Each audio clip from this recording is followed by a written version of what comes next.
Nicolas. So welcome to all of you. So now time has come for you, actually, for all the partners to have like 15 minutes with both Margot and Pierre to raise any questions you would like to ask them. So just starting the timer, and then please go ahead. You have mics actually on your tables that you can use, and they are already on. Okay, so Nicolas, you want to start? Yeah, for sure. Maybe a question for Margot, who's my neighbor here. I was quite amazed by what you present in technology, and I wanted to know how do you manage to isolate the technology from maybe coming low-cost competitor in what you're creating right now? Sure. So actually, it's patented technology from EPFL. So that was one way to isolate it. We did a choice at the very beginning is that we have the technology, we have the concept, but then you have to build a product out of it. And for me, at the beginning, it was pretty clear that if the installers, if the people on the market don't want to try it and to install it, you can have the best technology you have, they would just not use it. So at the very start, we conceptualized it into a product that was easy to install for them, that was easy to handle, so they can really install it as fast as they can, and so that we can really be at the forefront of the market.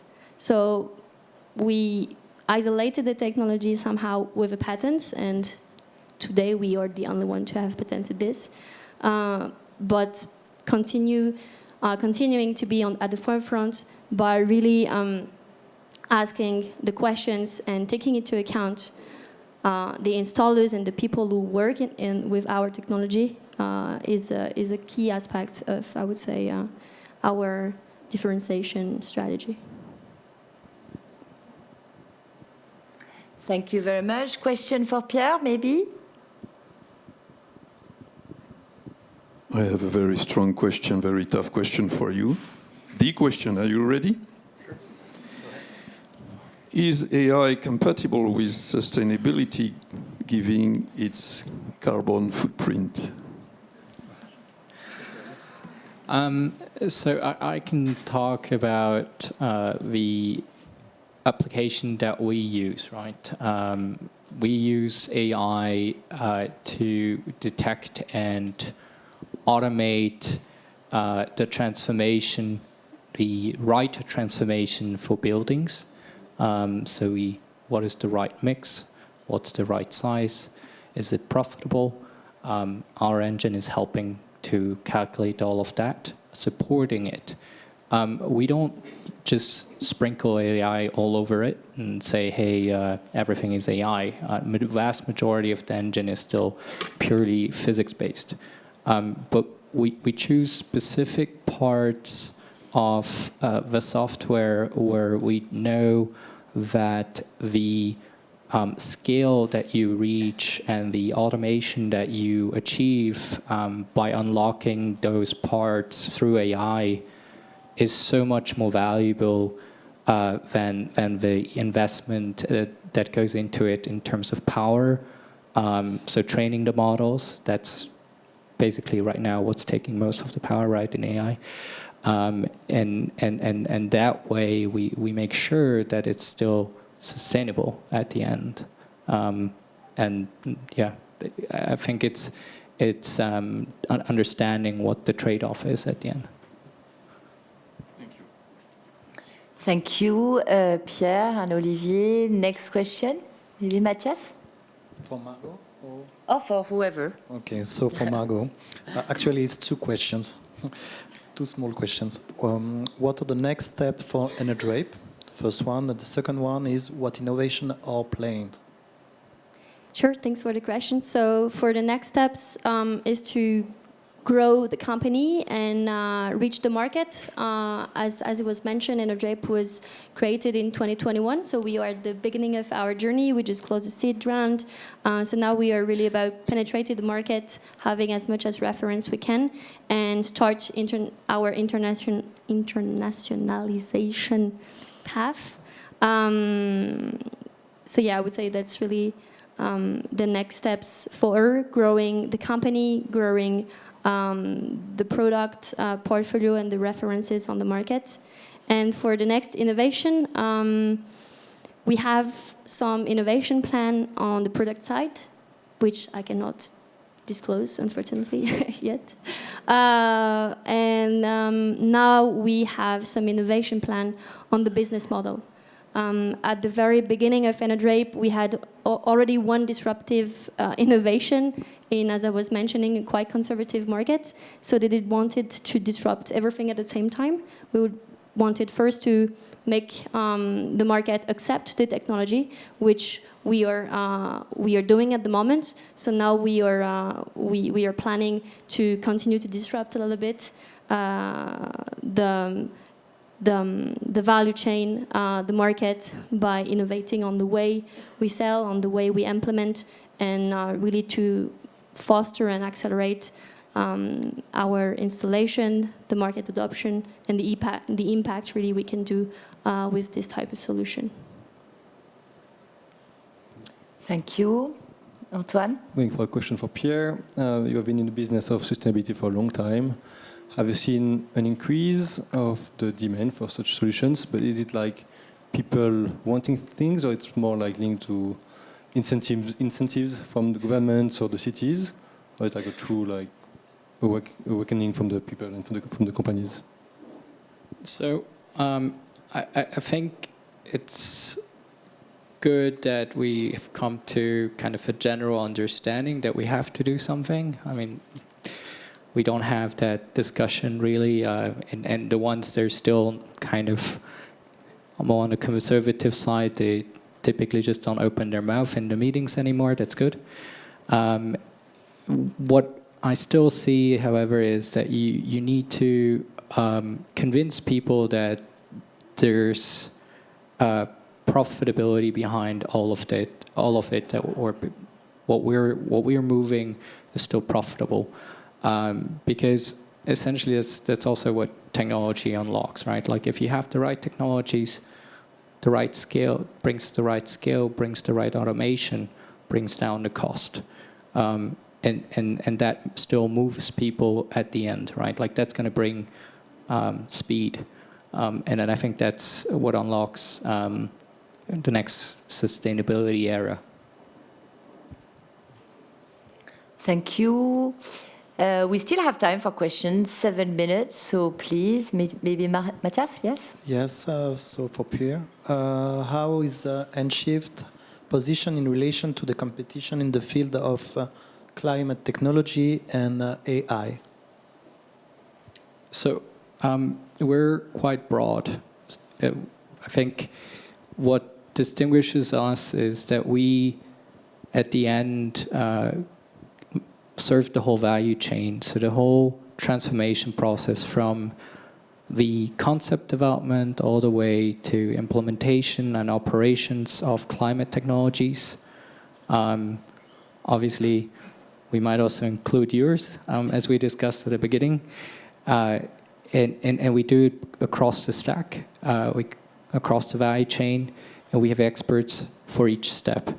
And I think if you look at the market, people always told us, oh, you know, if you start doing, you're not focused enough on one thing, you're not going to succeed. But I think there's a business model where your strength is addressing all these problems at the same time, that this becomes your moat, this becomes your strength in the market, your distinction, that you've actually been able to solve a complex problem.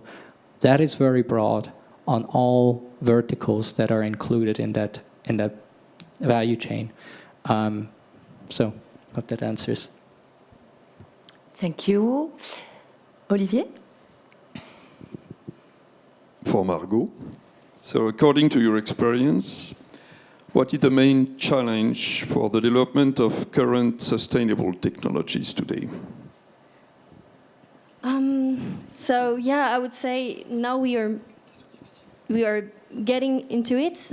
Everybody knows that we should do something, but for quite a long time, it was not the case. I think one of the, let's say, the hurdle we have and over technology have is the fact that we have been used. How can I say that in English? We have been used to too low cost energy. We have been used to. People don't know me. It's a very thing close to energy, but I think it's something that Pierre is also experiencing. Everybody knows about electricity, more or less. You don't know exactly how it's working and everything. But heat, nobody knows about it. Heating is not very sexy. Heating is 50% of the energy demand on the planet today. So we talk a lot about green electrification, renewable electricity, which is for sure part of the problem and part of the solution. But heating is a great, great challenge today, and nobody has really tackled it before. And I think that's this change of mind is a bit too slow, on my very own opinion.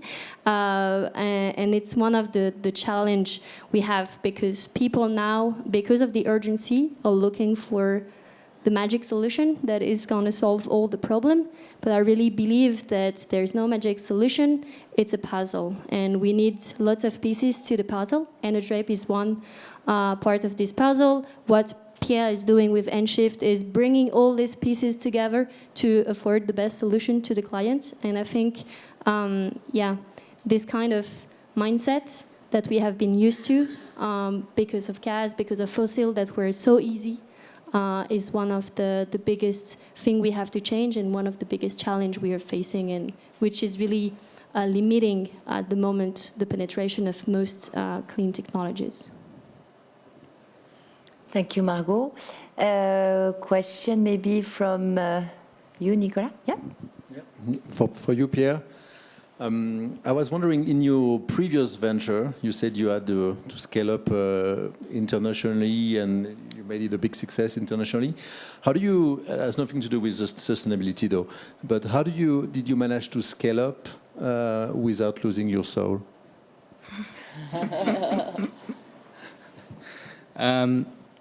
Well, I think it's about your team, right? It's having the right co-founders sitting here, plus to Constantine, I would say, and having this amazing strength at home, right? Not losing your soul means you need to have your family at home, right? And it's my key message, right? Why am I building something, like why am I building the future sustainable Earth? Is because I had this strength at home from my family, from my amazing wife, now from my kids, and that just helps you survive and really not lose your soul.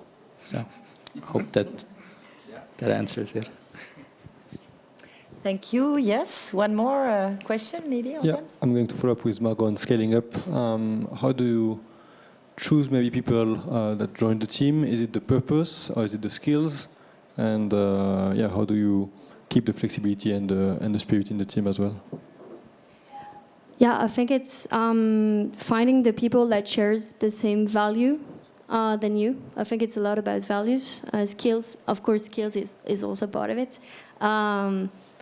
But actually, it happens to us. We had some people that have really, really good skills, but they didn't really share the values, the ambition, the vision, and at the end, it is just not a match. And skills, you can always learn it. You can always train people, so you can always find a way. And maybe to conclude and circle back with what Pierre was saying, at the end, it's about being surrounded by the good people at home, but also within the company, and having people that shares the same value, are not always do not always agree with you, but at least you are on the same path and the same direction. I think that's really what's key, and I hope this is going to be key as well for us for scaling up. Thank you very much. We are like 7 seconds left. So any more questions or otherwise? So thank you very much, Margot. Thank you very much, Pierre.